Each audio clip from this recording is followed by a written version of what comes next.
Dear viewers, RP English literature YouTube channel में आप सभी का स्वागत है। आज मैं यूनिवर्सिटी बिट्स से संबंधित एक वीडियो लेकर आया हूं, जो रिनेसा पीरियड से संबंधित है। प्री शेक्सपियरियन पीरियड कह सकते हैं। द ग्रुप ऑफ ड्रामाटिस्ट्स, नाटककारों का समूह, बिफोर शेक्सपियर, शेक्सपियर से पहले, इज पॉपुलरली नोन, लोकप्रिय रूप से नोन जाना जाता है, एज द यूनिवर्सिटी बिट्स, जैसे कि यूनिवर्सिटी बिट्स। बिट्स मीन्स विद्वान होता है, यूनिवर्सिटी मीन्स विश्वविद्यालय। दो विश्वविद्यालय थे, उनके विद्वान जो थे उनके ग्रुप को यूनिवर्सिटी बिट्स कहा जाता है। बिकॉज, क्योंकि दे वेयर एसोसिएटेड विद ऑक्सफोर्ड और कैम्ब्रिज यूनिवर्सिटी। वे विद्वान ऑक्सफोर्ड विश्वविद्यालय, कैम्ब्रिज विश्वविद्यालय से संबंधित थे। उनमें से एक विद्वान ऐसे भी थे जो किसी विश्वविद्यालय से संबंधित नहीं थे, लेकिन थे यूनिवर्सिटी बिट्स। थॉमस किड कह सकते हैं, थॉमस किड भी कह सकते हैं। This group consisted of Thomas Kyd, इस ग्रुप में जुड़े हुए थे Thomas Kyd, John Lyly, George Peele, Robert Greene, Thomas Lodge, Thomas Nashe and Christopher मॉल्लवी।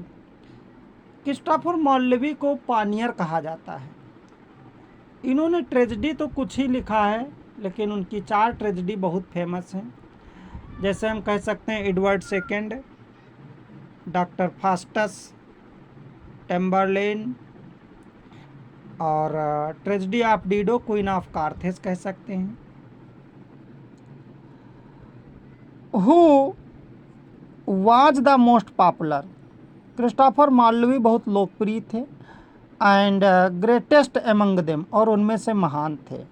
In the beginning of their career, और अपने कैरियर की शुरुआत में, दे वियर एक्टर्स, वे सब क्या थे? एक्टर। जो यूनिवर्सिटी बिट्स विद्वान थे, ये सब क्या थे? एक्टर थे, एक्टर का काम करते थे। So they had a great knowledge of the stage, ऐसा इसलिए करते थे जिससे कि उनको स्टेज का अच्छा ज्ञान मिल सके और पाया भी ज्ञान। हम कह सकते हैं उनके पास स्टेज का अच्छा ज्ञान था एंड द थिएटर का ज्ञान था। They also revised old plays, जो पुराने नाटक थे उनको भी उन्होंने रिवाइज किया, हम कह सकते हैं रिपीट किया। And then started writing plays, तब उन्होंने नाटक लिखना शुरू किया।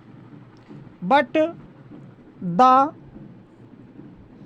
Material available to them was quite limited, लेकिन जो सामग्री थी उपलब्ध टू देम, उनके लिए वाज क्वाइट लिमिटेड, बिल्कुल सीमित थी। So the scenes, incidents, even the stories and characters were also frequently repeated in their plays. इसीलिए इनके जो नाटक थे उसमें सीन, घटना, कहानी, कैरेक्टर फ्रीक्वेंटली अक्सर रिपीट किए जाते थे, या रिपीट किए गए, या रिपीट किया। दे वीयर केयरलेस पीपल, हम कह सकते हैं वे लापरवाह थे। And this quality is reflected in their dramatic works, कहते हैं कि और यह गुण, रिफ्लेक्ट मीन्स उसमें देखा जाता है, रिफ्लेक्ट प्रदर्शन भी होता है। इन द ड्रामेटिक वर्क्स, उनके जो नाटकी या नाटक के जो रचनाएं थीं, आल्सो मीन्स भी ये देखा जाता है।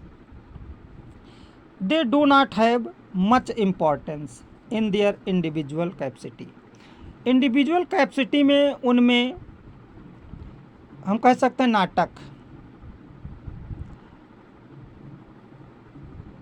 इंडिविजुअल कैपेसिटी को महत्व नहीं दिया, ज़्यादा इम्पोर्टेंस नहीं दिया। बट कलेक्टिवली, लेकिन सामूहिक रूप से, there contribution is the most significant. कहते हैं हम यह कह सकते हैं कि उनका जो योगदान था बहुत ही महत्वपूर्ण है। Their greatest contribution is in the field of romantic comedy. उनका महान योगदान रोमांटिक कॉमेडी में यादगार है। And Lyly wrote some outstanding comedies, बहुत महत्वपूर्ण कॉमेडी लिखा लिली नाम के राइटर ने। The comedies of Peele are satirical and humorous. Peele ने भी लिखा, उनकी जो कॉमेडी थी सटायरिकल और ह्यूमरस थी। ग्रीनी या Greene's Friar Bacon Friar Bungay is the perfect example of romantic comedy. Romantic comedy का जो हमारे ग्रीनी महोदय का रचना है या नाटक है, बहुत अच्छा उदाहरण है। Where the princess meet with clowns, clowns means मस्खरे, मक्खनबाजी करने वाले, हंसी मजाक का रोल अदा करने वाले। जैसे हम कह सकते हैं अकबर बीरबल की कहानियाँ, उसमें बीरबल क्या थे, हिसाब से क्लोन के रूप में काम करते थे, हंसी वाली अच्छी अच्छी बातें लाते थे। एंड फेरीज विद आर्टिसंस, और परियां आर्टिसन के साथ में। But most of them lack real humour, लेकिन उन नाटकों में ज़्यादा से ज़्यादा ह्यूमर की कमी थी। देयर प्लाट्स वेयर लूज, और उनके प्लाट क्या थे, लूज थे। प्लाट कई प्रकार के होते हैं, complex, compound, organic, simple, loose and unconnected plot. But they certainly developed it to some extent in comparison to the earlier plays। जो अर्लियर प्ले थे उनकी तुलना में उन्होंने प्लाट को भी डेवलप किया, कुछ निश्चित रूप से डेवलप किया। They try to harmonise various elements beautifully and perhaps. कहते हैं उन्होंने प्रयास किया, हार्मोनाइज करने का प्रयास किया। हार्मोनाइज मतलब मनोरंजन के रूप में कह सकते हैं, आनंद के रूप में। वेरियस एलिमेंट्स, बहुत से एलिमेंट्स, तत्व, ब्यूटीफुली एंड परहैप्स। ब्यूटीफुली हम कह सकते हैं सौंदर्य के रूप से, या परहैप्स लगभग।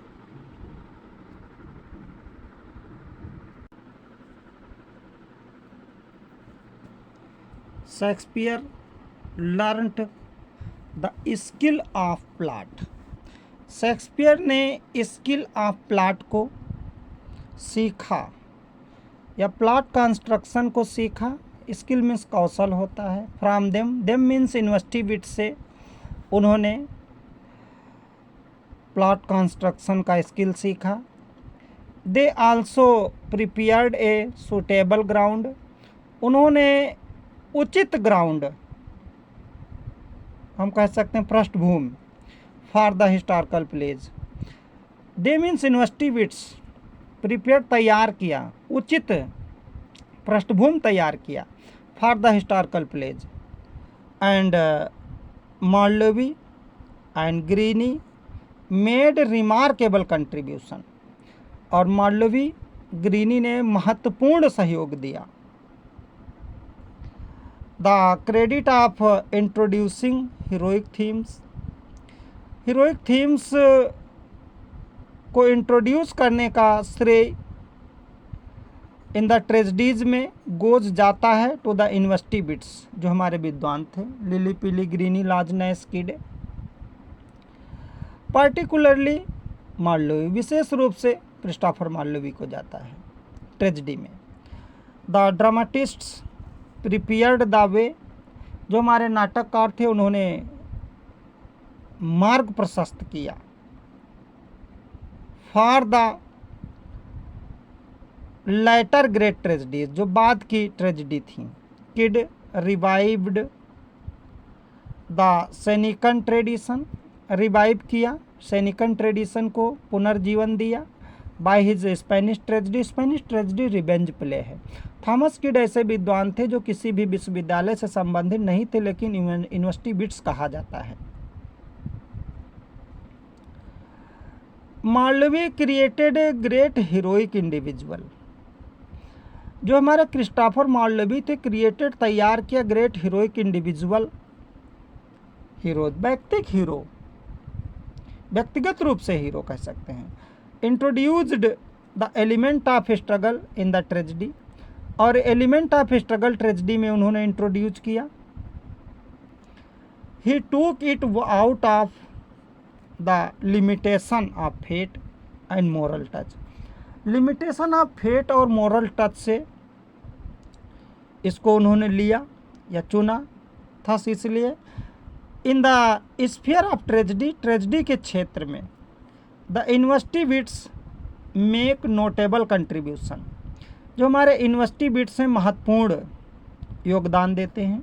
Bye giving highly tragic themes, उच्च श्रेणी की ट्रेजिक थीम प्रदान करके। These heroic themes were given heroic treatment, ये जो हीरोइक थीम है हीरोइक ट्रीटमेंट प्रदान करती हैं। And they are splendid description, हम कह सकते हैं वे शानदार डिस्क्रिप्शन है। हाईली साउंडिंग स्पीच उसमें होती है, वायलेंट इंसिडेंट्स होती हैं। जैसे रिवेंज प्ले है तो स्वाभाविक है हिंसात्मक घटना होगी उसमें, रिवेंज एक प्रकार का बदला होता है। Marlowe imported passion and force to drama, Marlowe ने पैशन एंड फोर्स को इम्पोर्ट किया ड्रामा में। And stirred the heroic imagination, और हीरोइक इमेजिनेशन को उत्पन्न किया। स्टिर में हलचल भी होता है। ऑफ द रीडर्स, पाठकों में उन्होंने हीरोइक इमेजिनेशन को उत्पन्न किया। पीली and lily mixed great poetry, lily पीली जो हमारे दो राइटर थे, इन्होंने पोइट्री को मिक्स किया। इन द ड्रामेटिक प्रोडक्शन, जो हमारा ड्रामेटिक प्रोडक्शन था उसमें लिली पीली ने पोइट्री को मिक्स किया। Lily used light poetry, John lily हल्की पोइट्री का प्रयोग करते थे। फॉर लाइटर सेंटिमेंट्स, हल्की भावनाओं के लिए।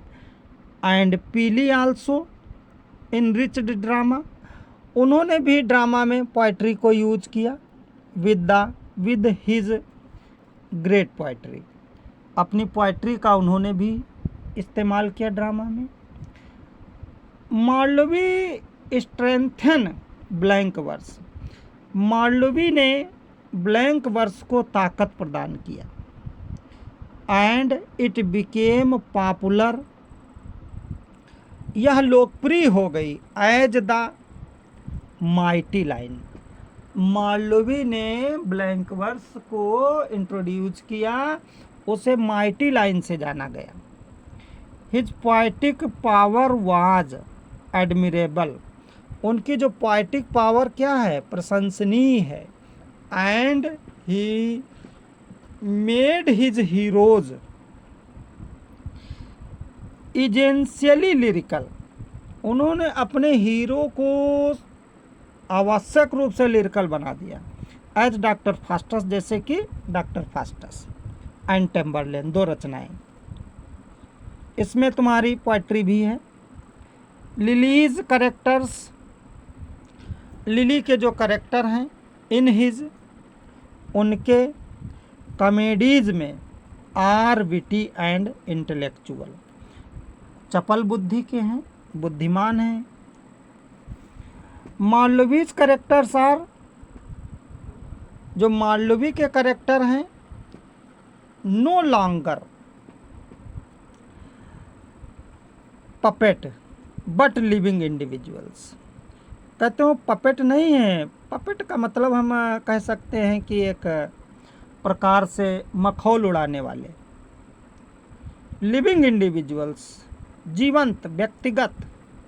Thus they paved the way for Shakespeare, इसलिए उन्होंने शेक्सपियर के लिए मार्ग प्रशस्त किया।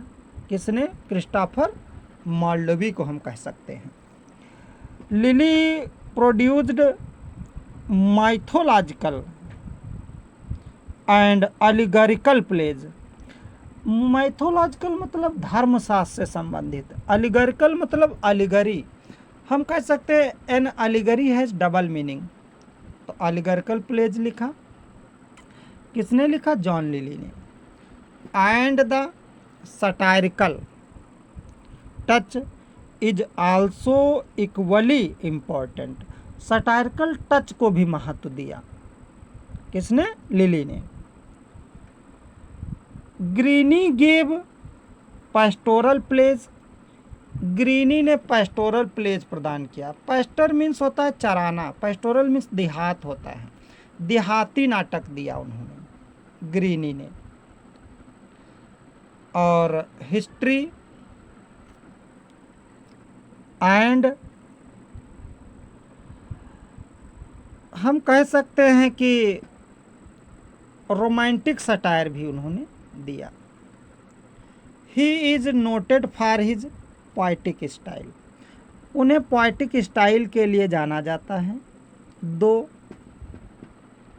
यद्यपि he did not make any original contribution, उन्होंने कोई ओरिजिनल कंट्रीब्यूशन नहीं दिया। Greene made most powerful contribution, Greene ने बहुत सशक्त सहयोग किया। To the art of characterization, चरित्र चित्रण में बड़ा सहयोग किया। Kyd employs the whole Senecan method, Kyd ने सेनिकन मेथड, सेनिका एक राइटर थे, उनकी विधि को फॉलो किया ऑफ हॉरर। जैसे कि अभी किड रिवेंज प्ले लिखा उन्होंने, रिवेंज प्ले भय से भरा हुआ था। हॉरर घोस्ट भूत कह सकते हैं। मैडनेस पागलपन, सुसाइड आत्महत्या। हिज करेक्टर्स आर फोर्सफुल, उनके जो करेक्टर हैं वो शक्तिशाली।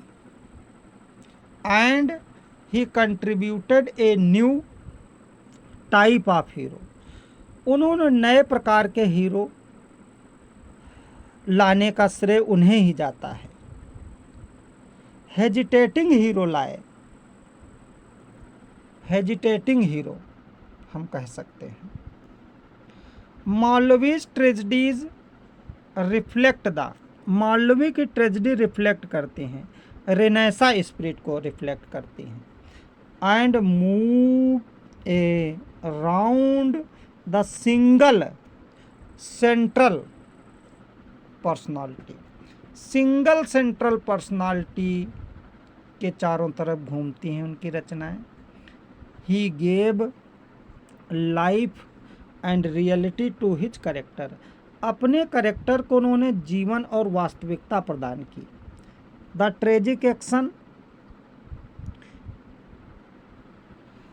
डियर व्यूअर्स, यहीं तक हम आपके लिए लेकर आए हैं।